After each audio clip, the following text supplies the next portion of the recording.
आए थे। मुस्लिम विधि के स्रोत है ना, मुस्लिम विधि के स्रोत भी पढ़ा दिए हैं, ठीक है। और मुस्लिम विवाह का नेचर, स्वरूप क्या होता है वो भी बता दिए थे, ठीक है। इतना टॉपिक पढ़ा दिए थे मुस्लिम विधि में। अब तुम्हें पढ़ना है मुस्लिम विवाह का वर्गीकरण, मुस्लिम विवाह का वर्गीकरण।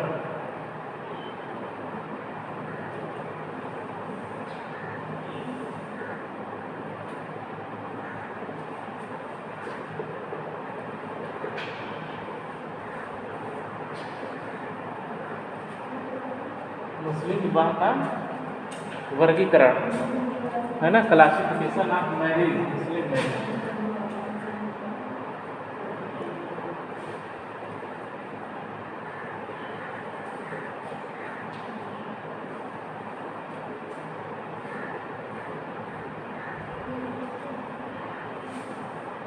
है ना। अब पढ़ना है तुम्हें, कल में परसों में पढ़ा देते मुस्लिम विवाह का नेचर, ठीक है। अब पढ़ना है मुस्लिम विवाह का वर्गीकरण कि मुस्लिम विवाह कितने प्रकार के होते हैं, ठीक। तो जो सुन्नी विधि है, दो शाखाएं बताए थे, सुन्नी विधि और शिया विधि, है ना। उसमें भी उसकी 4 शाखाएं, जब मुस्लिम उसका वर्गीकरण पढ़ा रहे थे स्कूल की 4 धाराएं, उसमें बताए थे। तो सुन्नी विधि जो होती है ना, सुन्नी विधि के अंतर्गत विवाह के प्रकार, ठीक है। सुन्नी विधि के अंतर्गत विवाह 3 प्रकार के होते हैं। कितने प्रकार के? 3 प्रकार के, ठीक। पहला है सही विवाह, पहला इसको बोलते हैं सही, है ना। फिर दूसरा होता है फासिद, ठीक है, फासिद या शून्य, इसको शून्य बोलते हैं। नहीं फासिद नहीं, बातिल, क्या है ये, बातिल होता है, ठीक है। यह शून्य विवाह। और तीसरा है फासिद, है ना, फासिद या अनियमित विवाह,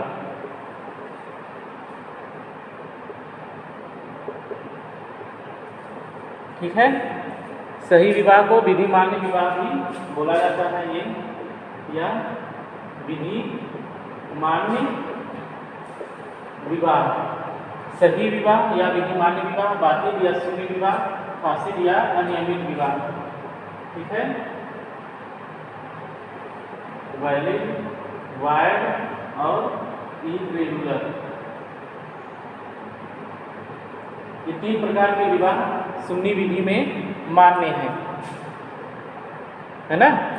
3 प्रकार के विवाह सुन्नी विधि के अंतर्गत होता है, सही या विधि मान्य विवाह, बातिल या शून्य विवाह, फासिद या अनियमित विवाह। ये हो गया सुन्नी विधि। इसी तरह से शिया विधि भी है।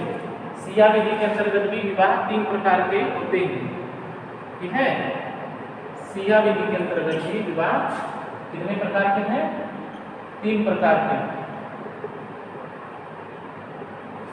3 प्रकार के होते हैं। इसमें भी पहला ये जो सही विवाह और बातिल विवाह है, ये तो इसमें भी होता है, ठीक है। सही या विधि मान्य विवाह,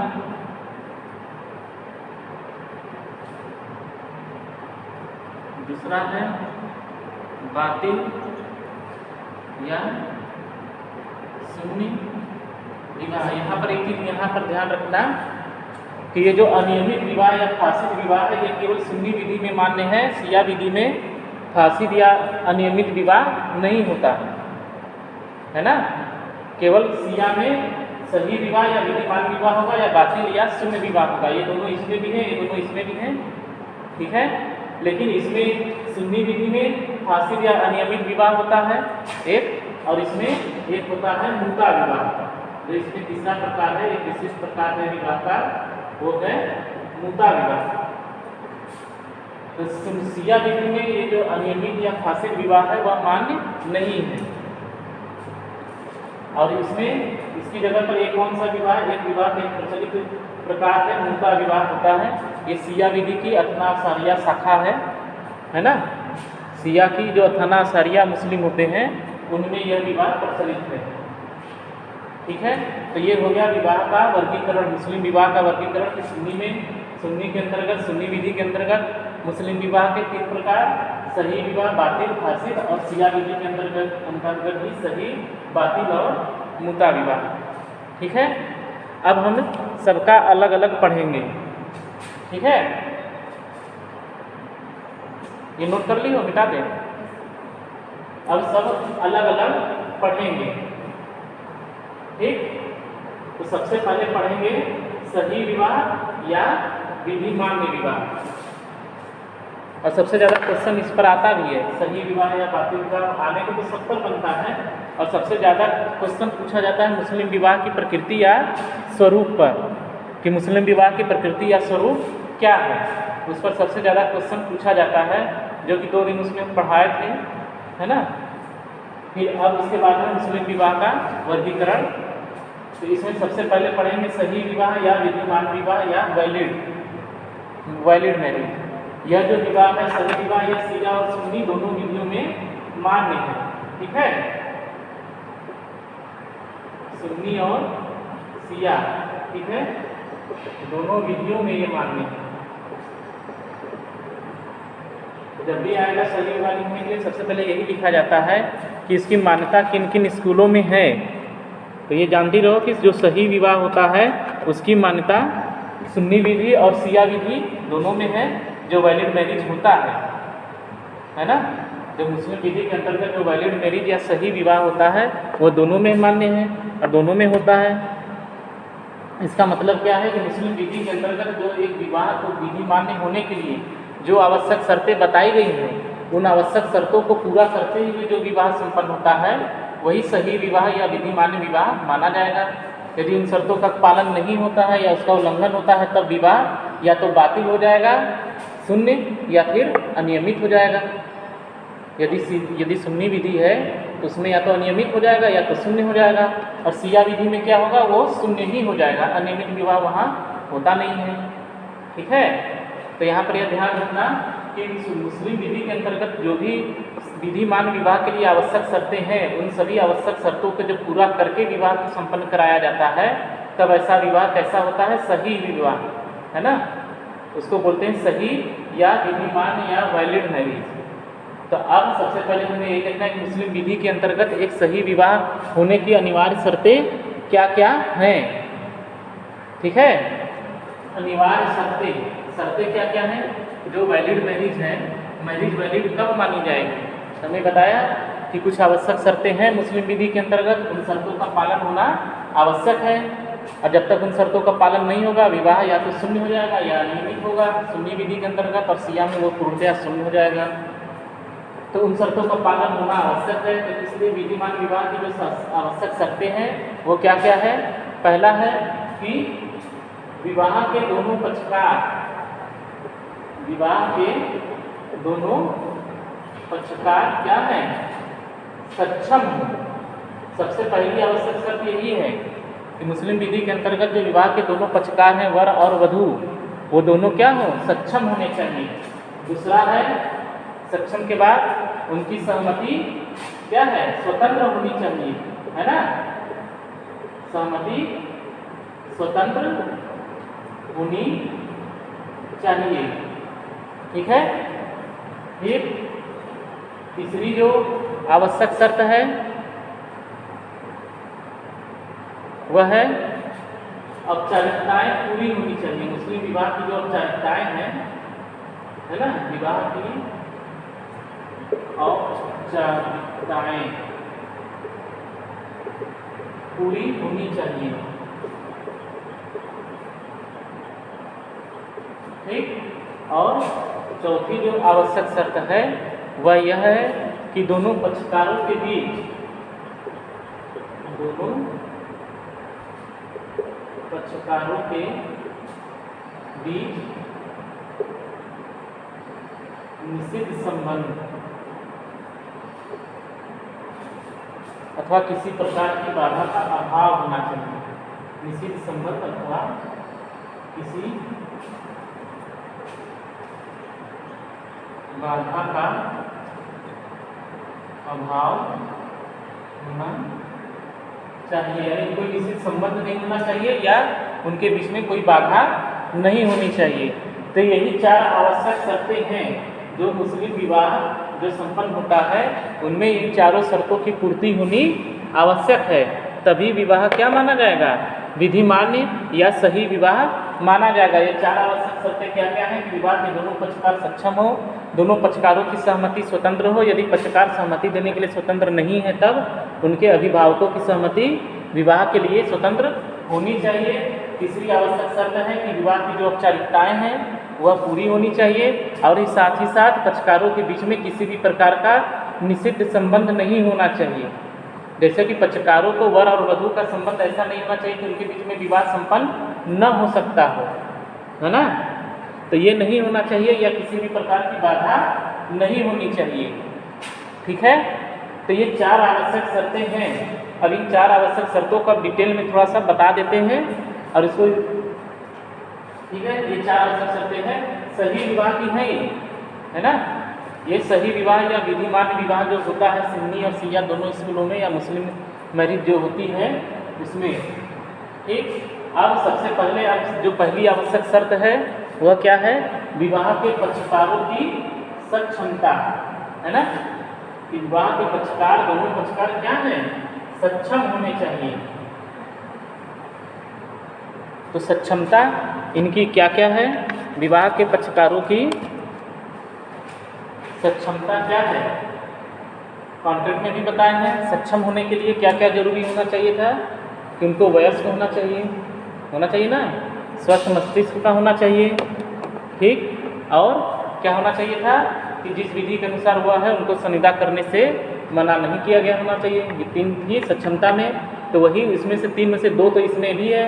मतलब पहला कि उन्हें वयस्क होना चाहिए, दोनों पक्षकारों को वयस्क होना चाहिए। तो वयस्क का मतलब यहाँ पर क्या है, मुस्लिम विवाह के अंतर्गत ये माना जाता है कि उनको यौवनावस्था की आयु है ना, यौवनावस्था की आयु पूरी कर ली होनी चाहिए, ठीक है, प्राप्त कर लेनी चाहिए, ठीक है।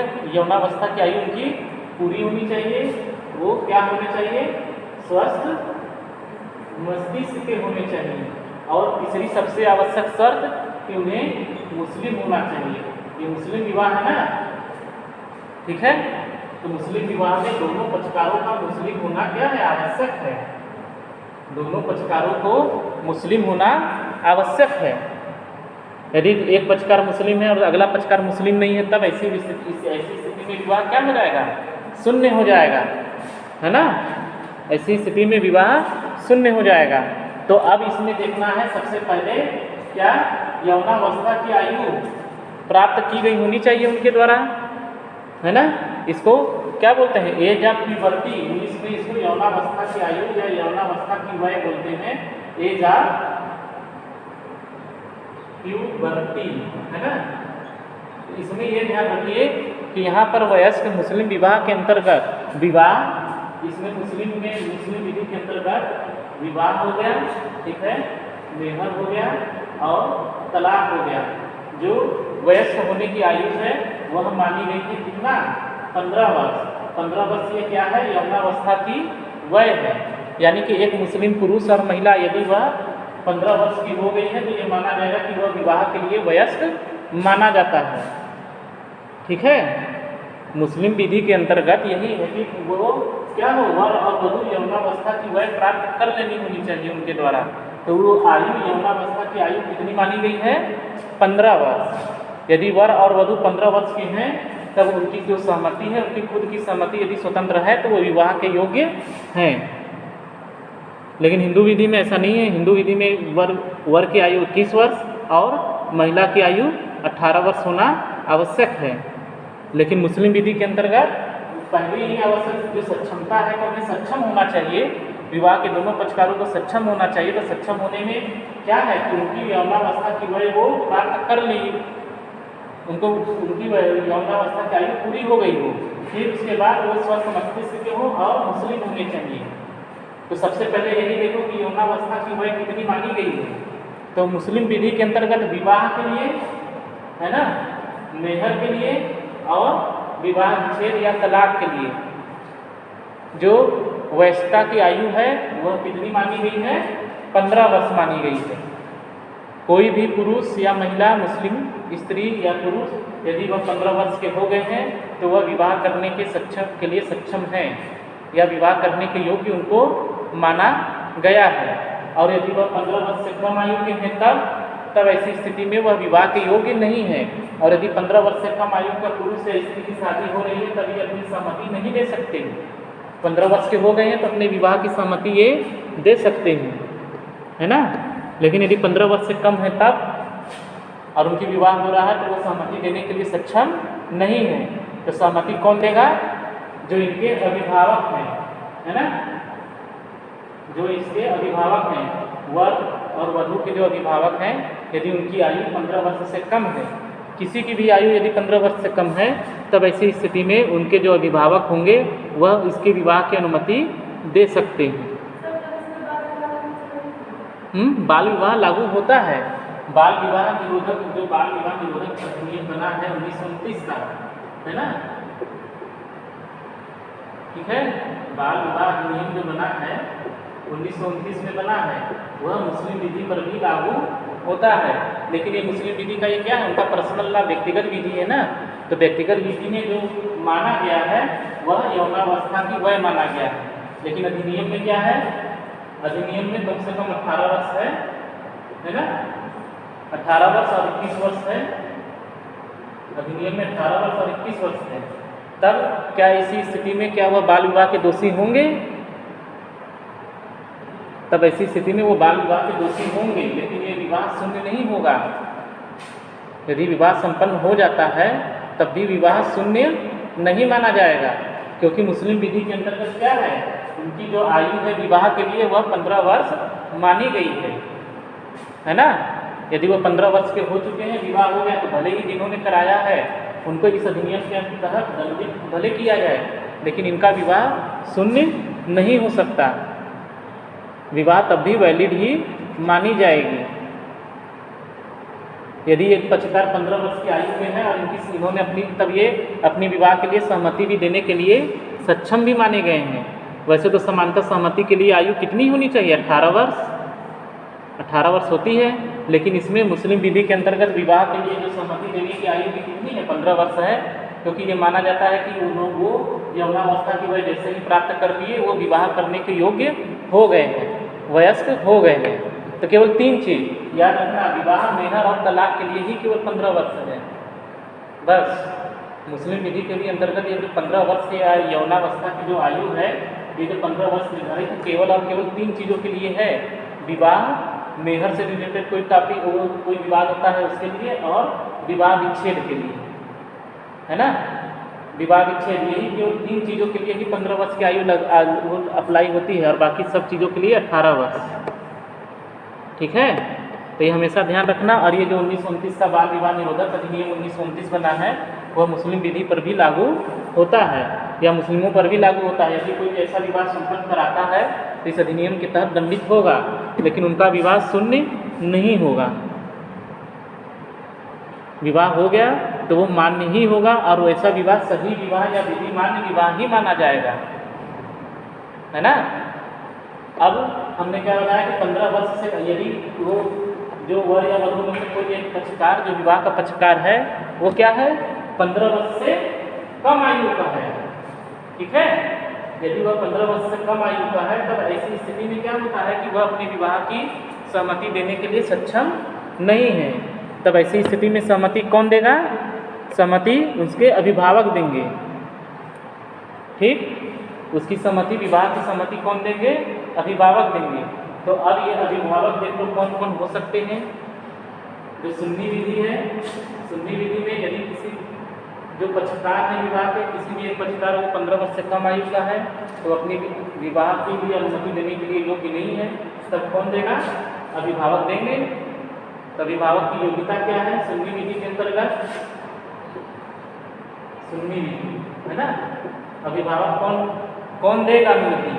सभी नहीं देंगे, इसमें जो बताया गया है वही देंगे, और वो वरीयता क्रम में है। सबसे पहले उसका पिता, यदि पिता जीवित है तो उसके विवाह की अनुमति कौन देगा? उसका पिता ही देगा, और कोई नहीं दे सकता। ठीक है। फिर दूसरे नंबर पर है पितामह। पितामह का मतलब जो दादा, है ना। यदि पिता नहीं है तब पितामह। फिर इसके बाद तीसरे नंबर पर है भाई।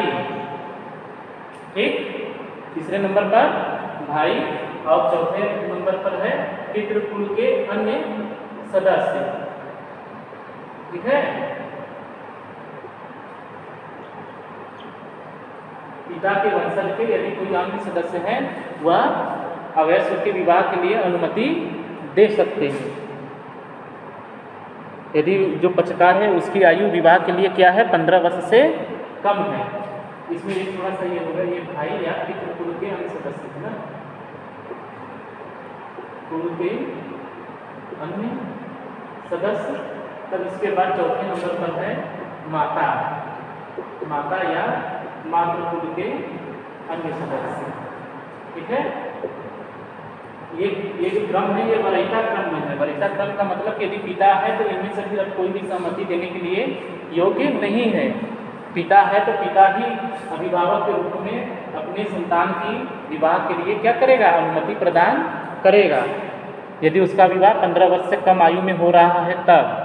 तो ये जो 15 वर्ष है, दोनों के कंट्राडिक्शन हो रहे हैं। इसमें 18 वर्ष 15 वर्ष, तो 15 वर्ष है तो यहाँ पर क्या होगा उसका प्रभाव? यदि पक्षकार 15 वर्ष का है तो अपनी विवाह की अनुमति खुद दे सकता है ना। भले ही वह अवयस्क है, 18 वर्ष का नहीं हुआ है, लेकिन फिर भी वह अपनी विवाह की अनुमति प्रदान कर सकता है। यदि वह 15 वर्ष से कम है तभी उसके अभिभावक देंगे। अभिभावक भी ये वरीयता क्रम में है कि पहले पिता नहीं है तब पितामह, और यदि पितामह भी नहीं है तब भाई या पितृकुल के अन्य सदस्य, और यदि भाई या पितृकुल के अन्य सदस्य नहीं है तब माता देगी, या माता या मातृकुल के अन्य सदस्य, है ना। अभिभावक उसके माने जाएंगे और वही अनुमति दे सकते हैं। इसके अलावा कोई व्यक्ति अनुमति नहीं दे सकता। ये है सुन्नी विधि में। और शिया विधि में क्या है? शिया विधि में अभिभावक केवल 2 ही हैं। पहला है पिता और दूसरा है पितामह, बस। शिया विधि के अंतर्गत अभिभावक की जो सहमति देगा वो केवल पिता या पितामह ही दे सकता है। इसके अलावा और अन्य कोई भी व्यक्ति नहीं दे सकता। ठीक है। शिया विधि में जो अभिभावक है विवाह के लिए, अवयस्क के विवाह के लिए जो अनुमति देगा केवल 2 ही हैं, पिता या पितामह। यदि पिता है तो पितामह नहीं दे सकता। पितामह के न होने पर पितामह देगा, चाहे ये कितनी भी उच्च पीढ़ी के रहे हों। तो ये क्या होगा? यौवनावस्था की आयु पूरी कर ली हो। ये जो पहली आवश्यक शर्त है सही विवाह या विधिमान्य विवाह की जो पहली आवश्यक शर्त है वह यह है कि विवाह के दोनों पक्षकार सक्षम हो। तो उनकी सक्षमता क्या है? सबसे पहली है कि यौवनावस्था की वह प्राप्त कर ली हो, दूसरा है स्वस्थ मस्तिष्क के हों, और तीसरा है मुस्लिम उनको होना चाहिए। अब इसमें भी यौवनावस्था की वह का मतलब कि कम से कम 15 वर्ष की आयु का है। यदि वह 15 वर्ष की आयु के हैं तो अपनी विवाह के लिए अनुमति दे सकते हैं, और यदि 15 वर्ष से कम आयु के हैं तब ऐसी स्थिति में वह अपने विवाह के लिए अनुमति नहीं दे सकते। तब कौन देगा? उनके जो अभिभावक हैं वह देंगे, उनकी अनुमति ली जाएगी। तो अभिभावक कौन हो सकता है? सुन्नी विधि में पिता, पितामह, भाई या पितृकुल के अन्य सदस्य, माता या मातृकुल के अन्य सदस्य, ये उसके अभिभावक माने गए हैं, ये अनुमति दे सकते हैं। और ये जो क्रम है ये वरीयता क्रम में है, मतलब कि यदि ऊपर वाला यदि कोई है तो नीचे सभी को एक्सक्लूड कर देगा, कि नीचे वाला कोई अनुमति नहीं दे सकता। ठीक। और शिया विधि में पिता या पितामह, अभिभावक केवल पिता या पितामह ही माने गए हैं, केवल यही अनुमति दे सकते हैं और अन्य कोई अनुमति नहीं दे सकता। है ना समझ में? तो ये हो गया पहली आवश्यक शर्त सक्षमता में, है ना। सक्षमता में 3 पॉइंट है ना, कि पहला तो आवश्यक शर्त मेन जो है कि दोनों पक्षकार सक्षम होने चाहिए। उसमें भी सक्षमता के लिए 3 चीज़ें हैं। यौवनावस्था की वय प्राप्त होनी चाहिए, स्वस्थ मस्तिष्क का होना चाहिए और मुस्लिम होना चाहिए, है ना। उसमें भी सक्षम के लिए भी 3 हैं। 3 में यौवनावस्था की वय समझ में आ गया, कितने आयु का होना चाहिए कम से कम। ठीक। अब है स्वस्थ मस्तिष्क। स्वस्थ विवाह के समय दोनों पक्षकारों को स्वस्थ मस्तिष्क का होना चाहिए। तो स्वस्थ मस्तिष्क का मतलब वही है जो कि संविदा अधिनियम में भी लिखा हुआ है, मतलब कि वह विवाह के वहाँ पर है कि संविदा के स्वभाव और प्रभाव को समझता हो, तो वही चीज़ संविदा की जगह क्या हो जाएगा, विवाह के लिए हो जाएगा, कि वह विवाह के स्वभाव और प्रभाव को समझ रहा हो। तब ऐसा व्यक्ति क्या माना जाएगा, स्वस्थ मस्तिष्क का माना जाएगा। यदि विवाह के पक्षकार स्वस्थ मस्तिष्क के नहीं हैं तब क्या होगा, वह फिर सहमति देने में सक्षम नहीं माने जाएंगे। तब ऐसी स्थिति में भी सहमति कौन देगा, उसके अभिभावक ही देंगे, है ना। यदि पक्षकार स्वस्थ मस्तिष्क के नहीं हैं तब ऐसी स्थिति में भी कौन देगा, उसके अभिभावक ही सहमति देंगे, क्योंकि अस्वस्थ मस्तिष्क का व्यक्ति सहमति देने के योग्य नहीं समझा जाता है। ठीक, अभिभावक बता ही दिए हैं, सुन्नी विधि में कौन होगा और सिया विधि में कौन होगा। अब आता है कि दोनों पक्षकारों को मुस्लिम होना चाहिए, है ना। सक्षमता में भी तीसरी जो आवश्यक शर्त है कि दोनों पक्षकारों को क्या होना चाहिए, मुस्लिम होना चाहिए। जो विवाह के दोनों पक्षकार हैं वो मुस्लिम हों। यदि एक पक्षकार मुस्लिम है और दूसरा पक्षकार मुस्लिम नहीं है तब ऐसी स्थिति में विवाह शून्य हो जाएगा। ठीक है, विवाह या तो शून्य होगा या अनियमित होगा। तब उसमें सुन्नी विधि में और सिया विधि में थोड़ा सा अंतर है। मुस्लिम होने के लिए मतलब कि क्या है, जो सुन्नी विधि है। ठीक, सुन्नी विधि में किसी भी कोई भी सुन्नी मुसलमान या सुन्नी मुस्लिम पुरुष है वह किसी भी मुस्लिम महिला से शादी कर सकता है, चाहे वह किसी भी शाखा की हो। मतलब कि एक सुन्नी पुरुष यदि सिया महिला से शादी कर लेता है तब भी उसका विवाह सही ही माना जाएगा, या सिया पुरुष है वह सुन्नी महिला से शादी कर लेता है तब भी उसका विवाह क्या है, सही है, क्योंकि दोनों पक्षकारों को मुस्लिम होना चाहिए। वो किस शाखा से है ये महत्व नहीं रखता है ना। ये महत्व नहीं रखता कि वह मुस्लिम विधि की किस शाखा से रिलेटेड है। मेन इंपॉर्टेंट है कि दोनों को मुस्लिम होना चाहिए। तो मुस्लिम हो चाहे वो सिया हो चाहे सुन्नी हो। और सिया और सुन्नी में भी हमने जो उप शाखाएँ बताई थी, सुन्नी में 4 बताए थे, हनफी, सफ़ी, मलकी और हनबली। ये चारों मुस्लिम क्या हैं, सुन्नी मुसलमान। ठीक, इसी तरह सिया में भी अतनासारिया, इस्माइलिया और जैदिया, ये 3 उसमें बताए थे, इनकी उप शाखाएँ हैं।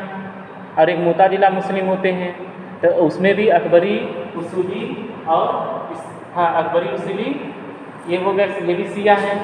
तो इनमें से कोई भी पक्षकार है आपस में विवाह करते हैं तो सिया और सुन्नी दोनों विधियों के अंतर्गत विवाह हमेशा वैलिड ही माना जाएगा।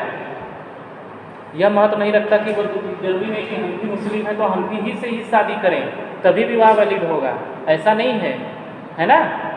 वो मुस्लिम विधि की किसी भी शाखा से संबंधित हो, केवल बस दोनों पक्षकार यदि मुस्लिम हैं तब वह मुस्लिम माने जाएंगे।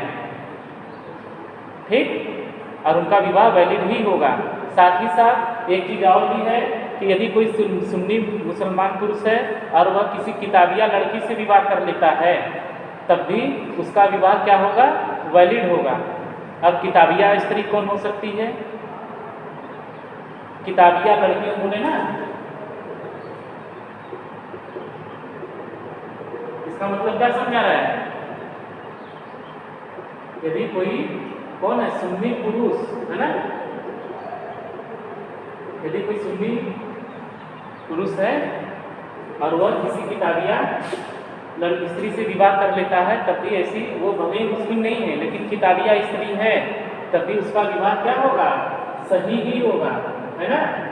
सही या विधि मान्य माना जाएगा। तब अब यहाँ पर यह हुआ कि किताबिया स्त्री किसको माना जाएगा, इससे कुछ मतलब समझ में आ रहा है। किताबिया बताओ, किताबिया स्त्री है ना। यदि एक सुन्नी मुसलमान है, पुरुष है, वह किसी किताबिया स्त्री से शादी कर लेता है तब भी उसका विवाह वैलिड ही होता है, भले ही वो मुस्लिम हो चाहे ना मुस्लिम है तब तो वैलिड है ही। मुस्लिम के अतिरिक्त यदि किसी किताबिया महिला से वो शादी करता है तब भी उसका विवाह वैलिड होगा। तो किताबिया का मतलब क्या हुआ, किताबिया का मतलब ये हुआ कि ऐसे धर्म की स्त्री जिस धर्म का उद्गम किसी दैवी पुस्तक से हुई हो, जैसे कि मुस्लिम धर्म का है कुरान से हुआ है ना। कुरान क्या है, दैवी पुस्तक मानी जाती है।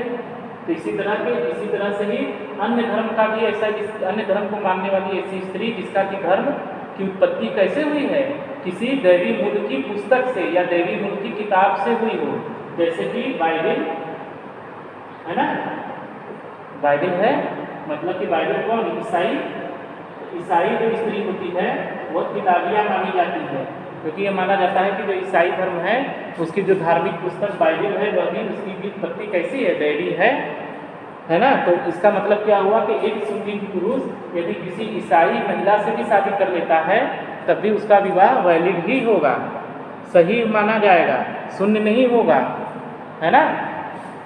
लेकिन ईसाइयों में और पारसी धर्म की भी उत्पत्ति किताब से ही हुई है, एक धार्मिक पुस्तक से ही हुई है।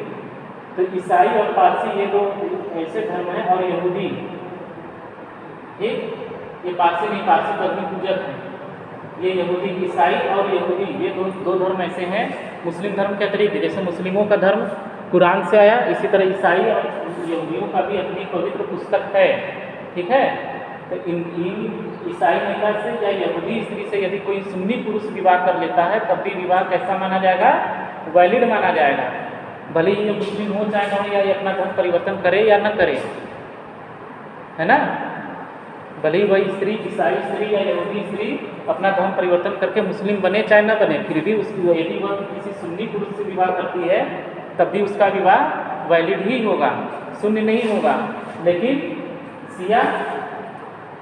सिया में जो सिया पुरुष है ना, सिया पुरुष यदि किसी किताबिया लड़की से भी विवाह कर लेता है तब भी उसका विवाह शून्य हो जाएगा। हमेशा ध्यान रखना है, बार बार से पूछा जाता है सुन्नी विधि में क्या है, सिया विधि में क्या है ना। सुन्नी विधि में यदि कोई पुरुष किसी किताबिया स्त्री से, मुस्लिम विधि के अतिरिक्त मुस्लिम स्त्री के छोड़ करके किसी किताबिया स्त्री से भी विवाह करेगा तब भी विवाह सही ही माना जाएगा। लेकिन सिया विधि में यदि कोई सिया पुरुष किसी किताबिया लड़की से भी विवाह कर लेता है, किताबिया स्त्री से, तब उसका विवाह क्या हो जाएगा, शून्य ही माना जाएगा। मतलब इसका क्या हुआ कि सिया विधि के अंतर्गत दोनों पक्षकारों का मुस्लिम होना अनिवार्य है। चाहे स्त्री यदि किताबिया है तब भी उसकी, यदि वो किसी किताबिया स्त्री से विवाह कर लेता है तब भी उसका विवाह शून्य हो जाएगा। किसमें, सिया विधि में, जबकि सुन्नी विधि में नहीं होगा। सुन्नी विधि में वह वैलिड ही माना जाएगा। आया नहीं समझ में। तो ये क्या है कि उसको मुस्लिम होना चाहिए, है ना। और यदि कोई पक्षकार मुस्लिम नहीं है, एक पक्षकार मुस्लिम नहीं है तो उसको कौन सा विवाह करते हैं, इरिलीजियस या अधार्मिक, है ना, धार्मिक विवाह। तो ये कैसा विवाह है, धार्मिक है, इसमें तब्दील वैलिड है, इसमें क्या है, वाइड है। तो इसके लिए कुछ नियम नहीं है, जैसे कि यदि कोई, क्या क्या हम बता देते हैं कि यदि कोई मुस्लिम पुरुष या स्त्री यानी कि विवाह के दोनों पक्षकार चाहे वो किसी भी शाखा से हो, यदि वो विवाह करते हैं तो उनका विवाह हमेशा सही ही माना जाएगा। और इसके बाद एक चीज़ और ध्यान रखना कि यदि क्या है, सुन्नी पुरुष, है ना, प्लस किताबिया, ठीक है, स्त्री, तब विवाह विधिपूर्व होगा, है ना, तब ठीक, ये विधिपूर्व होगा। लेकिन यदि यहीं पर सिया पुरुष है ना, प्लस किताबिया स्त्री है, तब विवाह क्या होगा, हमेशा शून्य होगा, ठीक है। आया ना समझ में। फिर एक चीज और ध्यान रखो कि यदि सुन्नी पुरुष क्या करता है, सुन्नी पुरुष अन्य स्त्री से यानी कि किताबिया को छोड़ करके, किताबिया स्त्री को छोड़ करके किसी अन्य धर्म की स्त्री, मतलब जैसे मान लो हिंदू, है ना, पारसी से विवाह कर लेता है तब विवाह यहाँ कभी शून्य नहीं होगा, क्या होगा, अनियमित माना जाएगा, ठीक है। इसमें तब भी विवाह शून्य नहीं होगा। यदि कोई सुन्नी पुरुष क्या करता है, किसी अन्य धर्म की किताबिया स्त्री को छोड़ करके किसी अन्य स्त्री से भी विवाह कर लेता है, किसी अन्य धर्म की स्त्री से, तब भी उसका विवाह अनियमित माना जाएगा, शून्य नहीं माना जाएगा, जबकि सिया विधि में इसी कंडीशन में क्या हो जाएगा, अगर यहीं पर सिया पुरुष हम कर दें तब भी विवाह तब क्या हो जाएगा, यहाँ अनियमित की बजाय वह क्या होगा, शून्य हो जाएगा। सिया विधि के अंतर्गत दोनों पक्षकारों को मुस्लिम होना आवश्यक है। यदि एक पक्षकार मुस्लिम नहीं है तो विवाह हमेशा शून्य ही होगा। लेकिन सुन्नी विधि के अंतर्गत ऐसा नहीं है ना। सुन्नी विधि के अंतर्गत यदि वो पुरुष मुसलमान है लेकिन स्त्री मुसलमान नहीं है, तब यह देखा जाएगा कि क्या वह किताबिया है कि नहीं है। यदि वह किताबिया है तब उसका जो विवाह है वह वैलिड हो जाएगा, और यदि वह किताबिया नहीं है तब उसका विवाह अनियमित हो जाएगा, शून्य तब भी नहीं होगा सुन्नी विधि के अंतर्गत, है ना। अनियमित विवाह भी आगे पढ़ाएंगे, जब ये पढ़ा लेंगे तब बताएंगे। बस इतना जानते रहो कि अनियमित विवाह ऐसा कर कुछ ऐसी परिस्थितियाँ होती हैं जिसमें कि सुन्नी मुसलमान पुरुष इस विवाह कर लेता है और उसमें कुछ अनियमितता होती है, उसको यदि दूर कर दिया जाए तो वह वैलिड हो जाती है। जैसे कि यदि कोई सुन्नी पुरुष है वह किसी अन्य स्त्री से शादी कर लेता है और वह स्त्री किताबिया नहीं है, जैसे हिंदू में या मुसलमान में, तो उसका विवाह अनियमित है, ठीक है, वह उसका विवाह अनियमित है। जैसे ही वह स्त्री जो हिंदू है या पारसी है अपना धर्म त्याग करके मुस्लिम बन जाती है, फिर विवाह क्या हो जाएगा, वैलिड हो जाएगा। हो गया ना। महिलाओं के लिए क्या है, कोई भी किसी भी शाखा की महिला हो वह किसी भी अन्य धर्म के पुरुष से यदि शादी कर लेती है तो विवाह हमेशा शून्य होगा, ठीक है। महिला के लिए इसके बाद ही था कि यदि कोई मुस्लिम स्त्री है ना, मुस्लिम स्त्री अन्य धर्म की स्त्री पुरुष से, है ना, किसी भी धर्म की पुरुष से विवाह, तो विवाह हमेशा क्या होगा, शून्य ही होगा, उसमें अनियमित में कुछ नहीं।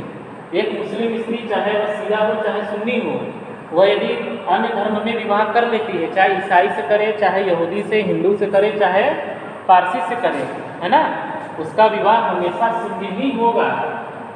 मुस्लिम स्त्री यदि करती है तब, लेकिन मुस्लिम पुरुष करता है तब उसमें देखा जाएगा कि शिया है कि सुन्नी है ना।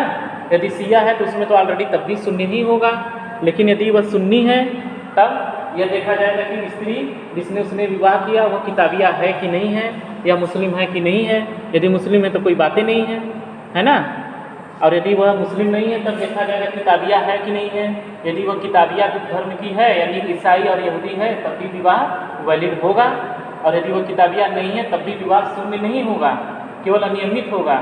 जैसे ही वह स्त्री धर्म परिवर्तन करके मुस्लिम बन गई उसका विवाह फिर वैलिड हो जाएगा। लेकिन सिया विधि में ऐसा नहीं है कि सिया पुरुष यदि किसी अन्य धर्म को मानने वाली स्त्री से शादी कर ले बिना धर्म परिवर्तन कराए ही, तो उसका विवाह क्या है, प्रारंभतः शून्य है। भले ही वह स्त्री बाद में धर्म परिवर्तन करके मुस्लिम बन जाए फिर भी उसका विवाह वैलिड नहीं हो सकता, क्योंकि सिया विधि के अंतर्गत अनियमित विवाह का कोई कॉन्सेप्ट नहीं है ना। सुन्नी विधि में अनियमित विवाह का कॉन्सेप्ट है, वह अनियमित इसीलिए होता है कि जैसे ही वह अनियमितता समाप्त हो गई वह वैलिड हो गया, है ना। आया नहीं समझ में सल्फी, सही बताओ आया नहीं आया। तुम देख रहे, तुम इधर देख ही नहीं रहे, सुन रही हो, पता नहीं कहाँ तुम एकदम गुम हो, है नहीं, कब से देख रहे हैं, तुम्हारा इधर ध्यान नहीं है पढ़ने में।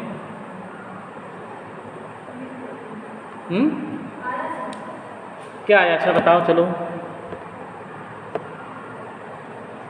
कल से नाराज हो गया।